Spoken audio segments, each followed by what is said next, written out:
Hello everyone. If you're facing this error in Battlefield 6, this software cannot be used at the same time as the game, then you have come to the right place because in this video I'm going to show you how easy it is to fix that annoying security violation error on Battlefield 6 easily. So the first thing you're going to do is you're going to open up your web browser.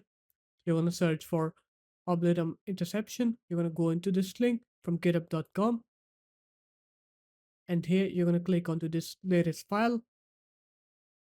Click on interception.zip, download it up and extract it somewhere you want. I'm going to extract it in my downloads and then go to the directory where you extracted it. Here it is. And now you're going to go into command line installer. You're going to copy this path. You're going to open up command prompt. Make sure to run it administrator.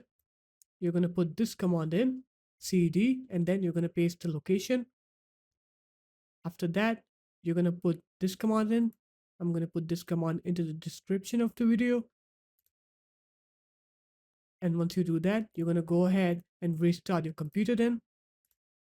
And after you're done with the restart, now you can go ahead and play your Battlefield 6 and you won't get that error anymore.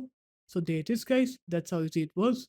If you guys found this video helpful, make sure to leave a like, comment and subscribe to the channel, and I'll see you in my next video. Peace.